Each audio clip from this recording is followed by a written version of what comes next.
A complete history beef of Kendrick Lamar. Industry invaders. Now, y'all let me know. Who the hell has Kendrick Lamar ever beefed with outside of Drake and maybe like the TDE and the inside of the LA politics? Make sure you like, share, subscribe if you're new. No intro needed. We jumping right into it. Let's go. The most feared man in hip-hop Cause yeah, I want to see what's going on with the boogeyman. We're looking at the complete history of every Kendrick Lamar beef. How y'all doing out there? Happy Saturday.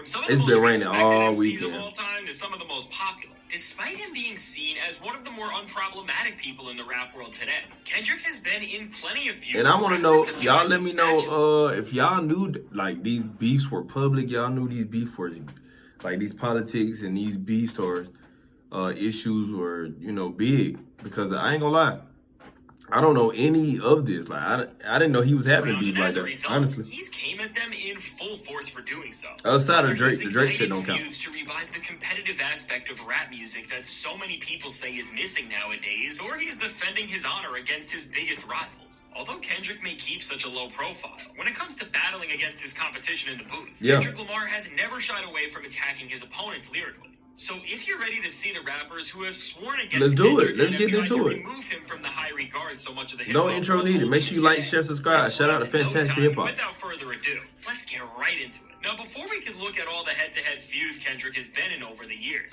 we need to look at the very moment that made Kendrick Lamar a target to so many people in the rap world, which was, of course, his now iconic feature on the Big Sean track Control. Now, okay, the Control verse. That's a good... I remember the Control verse, and Kendrick didn't respond to nobody after that. The Control verse, I ain't gonna lie, when I first heard it, like I can remember that's 10 years ago, 11 years ago. I remember goddamn when I first heard it, I thought it was ass. You know, I was a kid though at that time. Shit, I'm 25 now. I was probably 13, 14 when that dropped. No older than 15. I thought it was ass. Just off the simple fact of the music we were listening to, y'all. Again, I'm in Atlanta. You know, we got a whole different culture. It's a damn near different country how we moving out here. So it's like, when I first heard Control, I thought it was ass. But as I got older and time went on and I actually revisited it, it's actually a solid verse. And I could respect it 100% more. It's 10 times better now that I'm older. Just for the simple fact that I can respect everything he's saying. I can respect everything he's doing. As far as, you know, the perspective he coming from, like, yeah, I love you, but when we in the booth, when we on the court, when we on the field, it's competitive. Like, I'm trying to be the guy. You know what I'm saying? So that mentality, that Mamba mentality, I can always agree with. That he is the king of both the East and West Coast, and of course, called out who he believed were the hottest rappers in the world at the time by name to let them know that while he may have love for everybody near the top, because this is hip-hop, he wants to destroy every single one of their careers. Now, while some rappers like Mac Miller made jokes about the verse, and it only drove somebody like Pusha T to go even harder in respect of Kendrick and everything that rap music stands for. Some rappers who were called out became offended by Lamar's comments. Only one at the person. top of this list, almost nobody took this worse at the time than Big Sean. From washing Big Sean to calling him out by name on his own record. Although the good music signee didn't seem fazed by Control when it first came out. If you're Big Sean though, y'all, how do y'all feel Big Sean handled that? You know what I'm saying?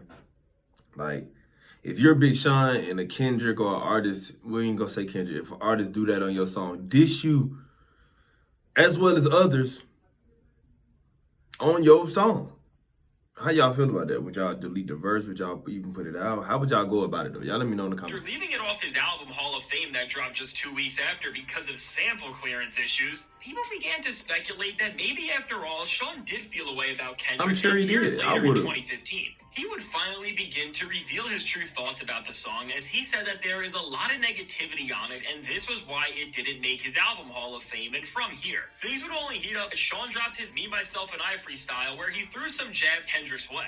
Now, although these lines were alluding to Kendrick's Control verse, Sean would try to back away from an all-out war with Kendrick by saying that it was aimed at his fans rather than Lamar. And honestly, y'all, how do y'all feel about Big Sean?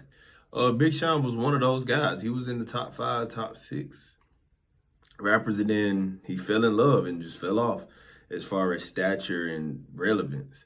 But Big Sean's still dope. Like, he's still putting music out. He's still dope. You know what I mean?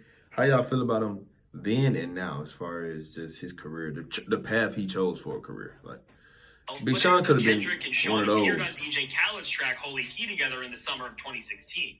when everybody heard Sean use a similar flow to Kendrick's from Control. This made it clear that while things may not be fully hostile between the two, on some level, Big Sean is still trying to get back at Kendrick as he was trying to flip what he did on his head here. Now, while at this point, although Sean clearly still felt a way about Control, I'm sure anybody would have. Between him and Kendrick until he released No More Interviews, which was an introspective cut that addressed so many issues that he had with different people in his life, and of course, Kendrick caught a stray here.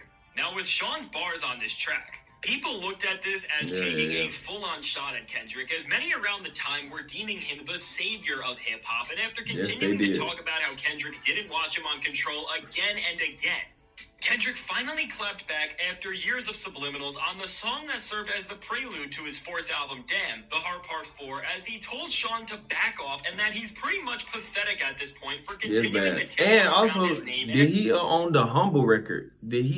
Was that a Big Sean diss as well? I remember watching the Joe Budden podcast during that time, like 2014, 15, 16. And he was during the Everyday Struggle days. He was talking about how he just calling Big Sean a little bitch and telling him to sit down and be humble. Like, all that. He talking crazy about Sean. Is that true? Y'all let me know in the comments.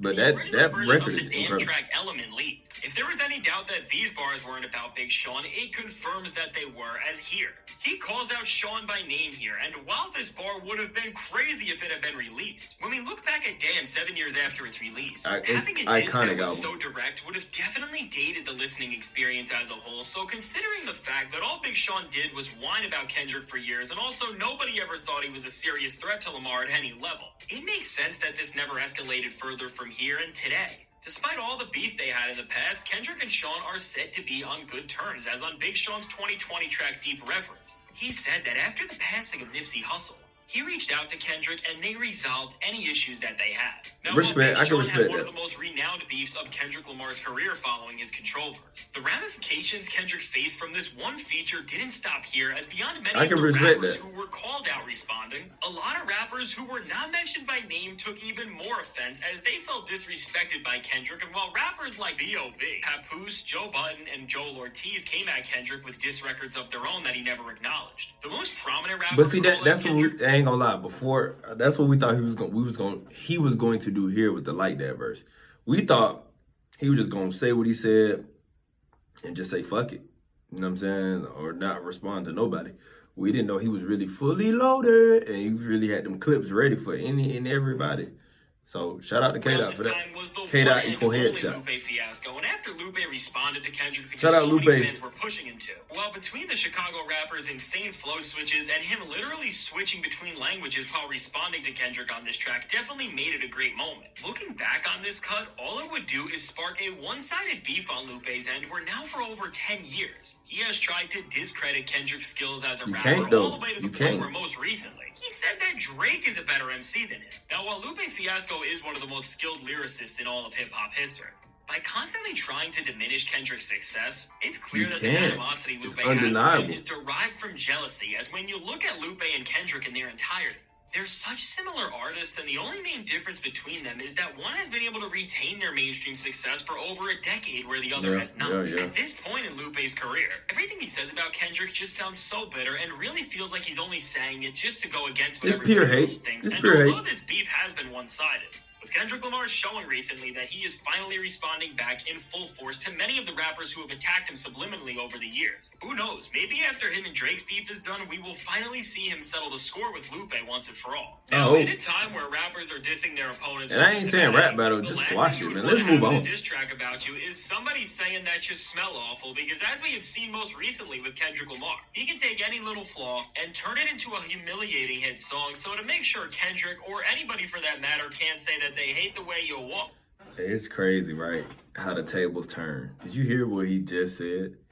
Kendrick can take any little flaw and turn it into a hit song. Damn, the tables have turned, boy.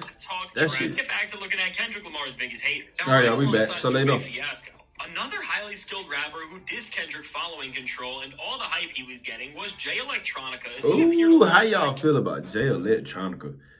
I ain't gonna lie, me personally, y'all, I feel he's absolutely overrated Is he solid? Yes. Is he good? Yeah. But an all-time great or the next Jay or the next this, that? Absolutely not. And as time went on, we saw that. Kendrick and I Sean never on was this a fan track, of but as Jay him. Electronica is known He's for good, taking though. years to do anything. He didn't come at Kendrick until 2016. We're on a live stream. He said that he only likes one Kendrick song and that Lamar would tell you himself that Crazy. he could embody him, and went on to say overall Crazy. that Kendrick is his son and that Lamar wishes he could be him. And Be from for here, real. Jay released a song about this moment titled The Curse of Mayweather, as he defended his claims and skill set and pretty much said that despite not dropping music often, he is like Floyd Mayweather because he can destroy anyone at any time. But not even a month later, Kendrick clapped back at Jay with his untitled Unmastered project with the 7th track, as after addressing the situation as a whole, he finished off Jay with the line, "I could never end a career if it never started." And since Jay never responded back to Kendrick, as since he didn't have a single album out in nearly a decade at this point,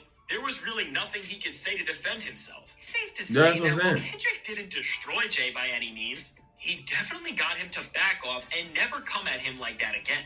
Now, another short-lived beef in Kendrick's career that most people have forgot about today was him versus Meek Mill, who after the Control verse, took Kendrick calling him out as a shot of the highest degree and decided to release a diss aimed at Kendrick. Where he just imagine though, you look up 10 years later and we find out all this shit about Meek and video proof, audio proof of this shit. It's crazy. Crazy how times change, though. As a backpack rapper and away from the street raps, as he is not built for the dangerous side of the hip-hop world. And in response, as Meek Mill tried to belittle Kendrick's credibility to even throw out shots at him, we've been misled. Kendrick told Meek Mill to not just back off, but he threatened him by saying that he is the king of hip-hop all the way out in New York City. And as Meek tried to say that Kendrick was scared to stick his chest out outside of the mic and talk the same way he did on Control, with Kendrick doing this in the rival city that he's from, he really shut down Meek, as he showed that while he may be renowned for his conscious thoughts, he is not afraid and will destroy any rapper who comes in his way. Now, they trying to say they was beefing in 2016. What was I in 2016? 2016, I was graduating high school. Yep, I was 16, turning 17, graduating high school. Yep. Yeah, fun times. I don't remember Kendrick and Drake. I meant Kendrick and Meek, though. Like, I don't remember this at all, in no way. I don't even remember Academics coverage. Shout out. The most hilarious one is without a doubt between him and French Montana, who initially came at Kendrick during a Breakfast Club interview where he was mad that the 2016 Grammys were pretty much all about awarding Kendrick Lamar and To Pimp a Butterfly, and he said that T-Pap as a whole was an album that was bad for hip-hop because it was taking attention away from street rap. Now, I'm not even going to get into how horrible this is from French Montana. And clearly Kendrick thought the same thing, as after dissing him in the same verse that he dissed Big Sean in on the original version of Element for dry hating, as he said. As Kendrick never released this version of the song, he most likely realized that to beef with a rapper as talentless as French Montana was just not worth his words, but maybe he should have, because in 2020, French would come out again and this time say that he had more hits than Kendrick. Now, while Kendrick was in isolation at this point, writing his 2022 album, that makes my hair hurt. I'm not even sure if he knew that French said this, but what's most funny about this entire situation is that as French tried to defend his take over and over again, other rappers came to Kendrick's defense, like Young Thug, who just came out and told French how wrong he was. Now, when it comes to the strangest feuds that Kendrick Lamar's name has ever been brought up in, while French Montana trying to come at him is just hysterical, there's nothing more odd in what happened between him and Macklemore, as although Macklemore respected Kendrick highly, he was pretty much placed as his biggest enemy in the eyes of the public, as at the Grammys, he took home the award for Best Rap Album with The Heist over Kendrick's Good Kid, Mad City, and he would become the most disliked man in hip-hop for this, but after texting Kendrick and apologizing for winning the award would have made people think that there would be no animosity. That's that J. Cole shit. As Macklemore posted his message thread with Kendrick for the entire world to see on social media, Kendrick would later go on to say that this wasn't cool to do and made the apology seem performative in a way, and while this is not even close to an all-out beef, it's safe to say that because of the way Macklemore handled winning a Grammy over Kendrick, Lamar does not have any respect for him. Now, looking at all these incidents that Kendrick has been in over the years, it's really wild to see just how much the rapper's range in respect and skill level that have came at him, but out of all the beefs that have defined his career, One that we will be talking about for years to come is what happened recently with him and J. Cole. What happened? Now, with Kendrick and Cole, The as apology? these two have been the MCs who have been praised for keeping lyrical rap alive in the mainstream for over a decade at this point. They have been on the very top of the mountain in hip-hop for quite some time, and while they were once such good friends, that Cole ended up defending Kendrick in a physical altercation with who many are seeing now as the most evil man in hip-hop. As time has went on, they have seemed to drift apart all the way to the point where Cole went on an entire run between 2023 and 24 working with Kendrick's biggest rival, Drake. And as Cole and Drizzy released an entire... Does that mean J. Cole picked a side, him working with Drake? You know, for the last couple years, a few years, they going on tour, they got songs together, they've been making music. Does that mean he picked a side over Kendrick? Or... does that mean J. Cole just playing the middle child? You know, one of his biggest songs today is called Middle Child. Is that just him playing middle child, though? Now, while them and Kendrick are the big three of rap, Cole and Drake are the top two MCs of our time with the chart-topping first-person shooter. This seemingly lit a fire under Kendrick as he released his most aggressive verse in over a decade, aimed at both Cole and Drake on Future and Metro Boomin's track Iconic record. As Kendrick declared that there is not even a big three of rap and that there's only one king who's himself. Cole and Drake were immediately put in an all-out beef with Lamar, and just 14 days after he threw out this insane verse to the world, Cole clapped back with his own diss in the track's 7-minute drill, and while a lot of Cole's digs on Kendrick were super subjective, and overall, it seemed like his heart wasn't in it at all. No, it was already not. was looking like Kendrick had the edge against the rapper who he has been compared to for over a decade, but making this beef even crazier. Something in hip-hop happened like we had never seen before, as just 2 days after releasing his diss track, J. Cole apologized to Kendrick and said that he would be pulling 7-minute drill off streaming, despite this move being highly criticized at the time of him doing it. As we have seen a bigger battle take place between Kendrick and but how Drake y'all feel about that? J. Cole bowing out, you know what I'm saying? He just walking away, he taking a step back, and he just not fucking with... he's not fucking with the industry, the culture. Like, that was some cultural shit he was supposed to do. And it's not street stuff. Nothing was going to happen physically. There was going to be no violence or robberies or none of that. It was going to be literally just raps. Just raps. Has gone in a direction that nobody could have predicted. Cole Crazy. may have made a smart choice to not get in the middle of something where there is so much genuine hatred. And with it now being said that none other than close Kendrick Lamar collaborator Schoolboy Q advised Cole to get out of the beef while he can. As time has went on, things have only made more sense with this strange chapter in Cole's career, but beyond this short-lived beef, the feud that has defined Kendrick Lamar's career is him versus Drake. Oh, and for after sure. over a decade of subliminal disses, this beef has escalated into one of the biggest hip-hop feuds, not just recently, but of all time. And we really can't be shocked when we see why the two biggest hip-hop artists of our generation despise each other, but it wasn't always like this. As Drake gave Kendrick his own interlude on Take Care, took him on his first arena tour, and made a guest appearance on Kendrick's Good Kid, Mad City album. It seemed like these two would only continue to uplift each other as time went on for a while, but after Kendrick released Control and called out the top rappers at the time, in the long run, we have seen that Drake took this moment worse than even Big Sean did. And we really shouldn't be surprised, as on his album Nothing Was the Same, which dropped just a few weeks after the Control verse, he already had subliminal disses headed Kendrick's way, and from here, neither of them have backed down, as they have went at each other throughout the years time and time again. From defining moments like Kendrick's BET freestyle that called out Drake for being sensitive, to the array of shots that Drake kept throwing Kendrick's way throughout the mid-2010s. These two dissed each other on so many songs, albums, and features that it's hard to... And I ain't gonna lie, that was actually gonna be my next video, y'all. I was gonna break down subliminals and disses over the last 15 years. But and after every time it seemed like these two would finally stop sneak dissing each other and would just settle things out in an all-out clash. For the longest time, something, or in the case of Drake, another rapper got in the way of letting us see the battle of a lifetime in modern hip-hop. And after Drake was spotted attending Kendrick's Big Steppers tour in 2022, it seemed like maybe this feud was finally over, but as Drake began to instigate Kendrick as he made fun of rappers who take years to release new music, both in songs and in concert rants, and then ultimately excluded him from the top two of the big three on first-person shooter, Kendrick finally grew sick of the over decades-long back and forth and called Drake out in a way more direct than he ever has on Like That, and from here, we have seen one of the most insane and competitive battles in hip-hop ever. And we Despite love Drake it. kicking off his attack on Kendrick with a bang with the track Push-Ups, as he followed this song up with a record where he used fake versions of fellow West Coast artists Tupac and Snoop Dogg That's a on misstep. Kendrick, and then tried to make him look pathetic by saying that he had nothing to say against Drake. Looking beyond this moment, it seemed like Drake struck a nerve with Kendrick. And how do y'all feel about it, man? We are living in history and time, man. We are living in history and time. Shout out to Fantastic Hip about this very insightful video. I didn't know Meek Mill, Lupe. I forgot about the Lupe. I forgot about the J Electronica. Like, super insightful video. How y'all think the Drake and Kendrick gonna wrap up? You know, it's been real quiet. It's been real silent lately. So y'all let me know what y'all think in the comments. Make sure you like, share, subscribe if you're new. I'm signing out, y'all. Love.